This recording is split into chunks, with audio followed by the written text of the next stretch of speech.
Dave, walk us through this one. All right, so this is a document. It's produced in 1902 as sworn testimony before the Senate investigation into alleged war crimes committed by American soldiers during the Philippine-American War. And so I'm taking all that just from the text above the actual primary source. This kind of context. AP US history teachers, if you spend more time on the Spanish-American War than the Philippine-American War, we got some problems, buddy. All right, Dave, continue. This is hot important take. stuff. I love it.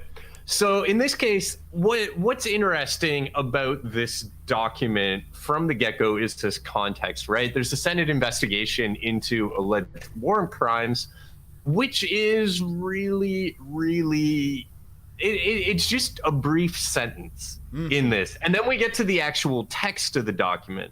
And the text is, the first thing we saw was a boy, and the first sergeant shot at the boy. Everybody fired at him. That brought the people in the houses out, and the town was fired on. Two old men came out hand in hand. They had a white flag. They were shot down. At the other end of town, we heard screams, and there was a woman there. She was burned up, and in her arms was a baby, and on the floor was another child. The fighting was continued until everyone had fled or everybody was killed. There was not a shot fired on the part of the Filipinos. So in this case, it's brutal testimony, right? Jeez. And I think... No kidding. I think if you're a student, that's what you gravitate to, right? You gravitate to the atrocities, you gravitate to the abhorrent behavior that's being described by this U.S. Army corporal. And, you know, that's an important part of this, right? That's an important part of the document. On the other hand, in this case, there's going to be a specific question that the students are being asked to answer about this document. And that question is, how does this document tell us, and I think you'll have the specific text, how does this document show that the U.S. public opposition to the Philippine-American War? And so it's a very specific question. I'm just gonna go to that right now, just so I can pull it up for my own interest, just to quote it correctly. How does this document provide evidence that many Americans opposed the war in the Philippines? That's the specific question they're being asked to answer. And this is a really interesting exercise that I've used in my own classrooms. I borrow it from the Stanford History Education Group. And they have a whole range of great examples like this. But the key thing here is that question, right? How does this show us that many Americans opposed the war in the Philippines? And this is a great example for teachers because, right, AP documents on exams are never just, here's a document, talk to us about it, right? Exactly. Students have to apply that to a specific question, right?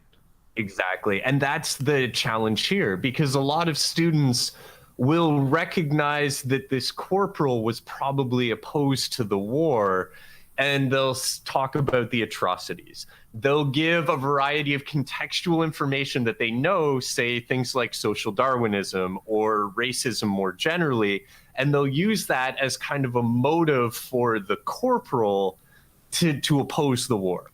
And they'll say these atrocities were happening, this is a bad thing, the behavior of the soldiers was bad. That gets them no points. That is not helpful here, because the question is about how do we know that many Americans were opposed to this. And, you know, I don't want to put you right on the spot at this moment, but if you could dive into that document for me, what in there kind of reveals that many Americans might be opposed to this war? Well, hopefully I won't flunk this, right? So I think you have to again go back to again, this is a great example of understanding context, right? In your AP US history course, one of our key understandings for understanding the sort of turn of the 20th century and the start of overseas U.S. imperialism, though one could argue the U.S. has long been involved in the 19th century in the Caribbean and Central America. Regardless, the start of European imperialism in the Philippines. And one of the things that students should know is that while the majority of the population, especially among elites, was very supportive of imperialism, large portions of people, either A, just didn't give a shit, right? Because they were a dirt poor farmer or factory worker, or didn't even have the right to vote or any civil rights to express themselves in public, or B, were opposed to this war on moral grounds, right? So we know that there was a significant portion of U.S. Citizens, whether from the growing African American movement in both the North and the South, that saw imperialism and sort of as a broader concern, and connected to at home, to elites like Samuel Clemens, Mark Twain, who saw it as an unjust project, to workers in socialist movements who said this is not what the United States should be focused on. Now, so we know those people exist. How can we use this document as evidence that this is going on? Well, this is a testimony by the U.S. Senate, right? When people are brought to testify, right, you know who they are, right? And so I would, to really get to make sure students can come with you on this point, right, give them a document that's familiar, from a lawyer show or something like that, right? A script from a lawyer show. When lawyers, female lawyer, solving crimes, be it okay. When lawyers bring witnesses to testify, right, give sworn testimony, they mostly know what they're going to say, right? The defense brings witnesses that are going to be sympathetic to the victim, right? He was a good person. The prosecution's going to bring people who are opposed to the defendant. They're going to say he's a bad person, right? So we know there was a U.S. senator who at this time would have been elected by, a state legislator of a state, at least one, right?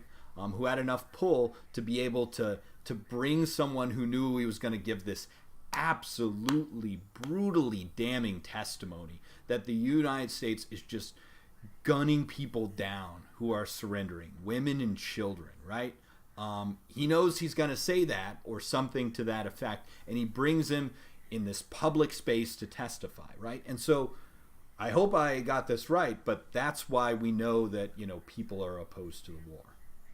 Yeah. No, hey. Hey. I mean, and the main thing that this document is kind of trying to get the students to is this idea that because there's an inquiry being led by the Senate into this, that suggests that there's public concern about what's going on in the Philippines. If there wasn't public concern, would there even be an inquiry, right? And so the wording that the Stanford group suggests you look for is suggests. That this suggests that there's a large amount of public concern about this. It's obviously not proof positive that the public widely shared concerns about the conduct of this war, but on the other hand, it is suggestive that there was interest in what was going on and that some people were deeply, deeply opposed to the war in order to generate this type of investigation.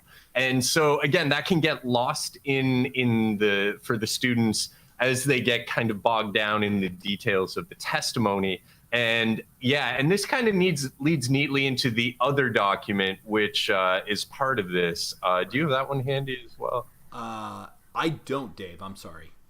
All right, we can just do the one because I think the other document again is relatively similar. You can find it in the link below. There's another example of this, right? It's one though where you do have issues of some very disingenuous testimony being made, where the person involved is obviously racist, obviously minimizing what had gone on. But there are little bits and pieces in there that you can pull out that show that this individual is definitely concerned about what he perceives to be public opposition to what's going on. And again, that's a part of it. So, yeah. Get the more you can't handle the truth document. Oh my goodness. Yes. Yes, it is. It's that kind of testimony. It really is. It really is. Yeah. Yeah, Right. I'm happy. I mean, again, this is something that I often do. Just I give my students 5 minutes at the end of class, and I'll use this as kind of a self-assessment. So I'll have them do an exercise like this at the beginning of the year, and then I'll have them do one towards the end of the semester and see if they're showing any improvement in terms of their ability to read subtext or ability to read documents in a more sophisticated way. And because it's a relatively straightforward one where you're only looking at one critical aspect of it, it kind of lends itself to very rapid assessment. So yeah, that is my document number 2. And I think if at the end of the year, your students can pick up on the subtext of this document or the one we looked earlier about the Chinese in Vietnam, that I think they're at a pretty good college survey level if they're able to pick that up, right? And that's where we want them to be at the end of our advanced placement history courses.